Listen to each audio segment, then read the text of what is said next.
Class, কেমন আছো তোমরা সবাই? ভালো আছো? হ্যাঁ, আমিও খুব ভালো আছি। তো এখন তোমরা কোন ক্লাসে পড়ছো বলো তো? ক্লাস 3 তে না? আচ্ছা, ঠিক ঠিক। আচ্ছা, আগের ক্লাসে আমি তোমাদের যে পার্শ্ব স্পিচের 8 ভাইয়ের কথা বলেছিলাম, তাই তো? সে 8 ভাইয়ের মধ্যে আমরা কি 2 ভাইয়ের সম্পর্কে জেনেছিলাম, তাই তো? আজকে কিন্তু আমরা আর এক ভাই সম্পর্কে জানবো। তার আগে রাহুল, তুমি বলো তো, দুটি নাউনের উদাহরণ দাও তো। ঠিক আছে, নাউন কাকে বলে তার আগে বলো আমাকে। নাউন কাকে বলে? নাউন হচ্ছে যে কোনো কিছু নাম বোঝায় তাকে আমরা কি বলবো? নাউন বলবো। ঠিক, যাকে নাম বোঝায় তাকে নাউন বলবো। তাহলে বলতেই পারে ব্যক্তির নাম বলো, যেমন কি রাহুল। রাহুল নাম, তোমার নামটাই বলছি রাহুল। ওকে, তারপর আর একজন বলো তো, কোন একটা জায়গার নাম বলো।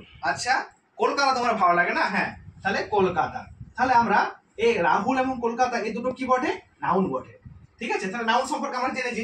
আর একজন সম্পর্কে জেনেছিলাম, সেটাকে প্রোনাউন। হ্যাঁ, এই নাউনের পরিবর্তে যেটা আসে, ঠিক আছে, নাউনে যে বারবার নাউনের পুনরাবৃত্তি হচ্ছে, সেটা বন্ধ করার জন্যই আমরা কিন্তু প্রোনাউন কিনেছিলাম। সেরকম দুটো প্রোনাউন কি, যেমন উদাহরণ কি, হি আর সি। আজকে আমরা আর এক ভাইয়ের কথা জানবো। তার আগে তোমাদের আমি একটা ছোট্ট গল্প বলি, ঠিক আছে?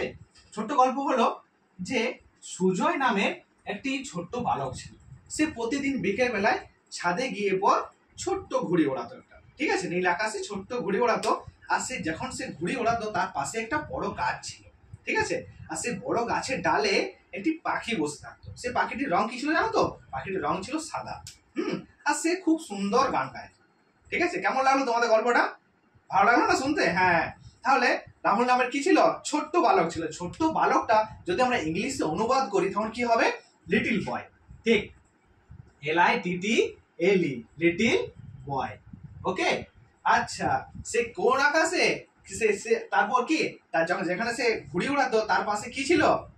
কি ছিল? একটা বড় গাছ ছিল। তাহলে বড় গাছ তোমরা তো জানো অনুবাদ করতে, বড় গাছে ইংরেজি কি হবে? হ্যাঁ, big tree. Good, big tree.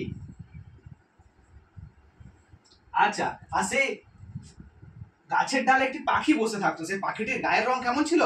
সাদা ছিল না? তাহলে আমরা সাদা রঙের পাখি যদি বলি, সাদা পাখি যদি বলি, তাহলে এটা ইংলিশে অনুবাদ কি হবে? White bird. Good, white bird. আচ্ছা, এই যে আমি সেন্টেন্স গুলো লিখলাম, আমি তার মধ্যে কোনগুলো নাউন বটে বলো তো? হ্যাঁ, এখানে হচ্ছে বয়, এই সেন্টেন্সের বয় নাউন, এখানে ট্রি নাউন, আর এখানে বার্ড নাউন, তাই তো? কিন্তু তার আগে আমরা আরেকটা শব্দ ব্যবহার করছি। এখানে লিটল ব্যবহার করেছি, এখানে বিগ ব্যবহার করেছি, এখানে হোয়াইট ব্যবহার করেছি। ঠিক আছে, তাহলে এগুলো কি বলে জানো তো? এগুলোকে বলা হয় অ্যাডজেক্টিভ। তাহলে আজকে আমাদের পাঠ হচ্ছে অ্যাডজেক্টিভ। ঠিক আছে, তাহলে অ্যাডজেক্টিভ কাকে বলে আমরা জানবো আগে, তাই তো? কাকে বলে জানবো? যে ওয়ার্ড নাউনের দোষ গুণ অবস্থা সম্পর্কে আমাদের বর্ণনা দেয় বা বলে, তাকে আমরা অ্যাডজেক্টিভ বলবো। দেখো, যেখানে নাউন রয়েছে বয়, সে বয়টি কিরকম? ছোট্ট। তাহলে এখানে অ্যাডজেক্টিভকে লিটিল হচ্ছে এখানে অ্যাডজেক্টিভ। আর এখানে দেখো ট্রি হচ্ছে এখানে নাউন, এখানে ট্রি হচ্ছে নাউন। আর নাউনটি কিরকম? গাছটি কিরকম? বড় না? তাহলে এখানে বিগ হচ্ছে তার অ্যাডজেক্টিভ। সেম বার্ড এখানে নাউন, আর হোয়াইট হচ্ছে সাদা পাখি। তাহলে আমি বলতে পারি যে নাউনের সম্পর্কে আমাদের বলছে, একটু এক্সট্রা তথ্য দিচ্ছে, আমাদের একটু বেশি তথ্য দিচ্ছে যে পাখিটির রং কিরকম? হোয়াইট, সাদা রং, তাই তো? তাহলে এখানে অ্যাডজেক্টিভ হচ্ছে হোয়াইট। বুঝতে পেরেছো? তাহলে অ্যাডজেক্টিভ কাকে বলে? যে ওয়ার্ড বা যে শব্দ আমাদের নাউন সম্পর্কে একটু এক্সট্রা তথ্য দেবে, বেশি তথ্য দেবে, তাকে আমরা অ্যাডজেক্টিভ বলবো। তাহলে আজকে আমাদের পাঠ এই পর্যন্ত। অন্যদিন আমরা অন্য বিষয় নিয়ে আলোচনা করবো, ঠিক আছে?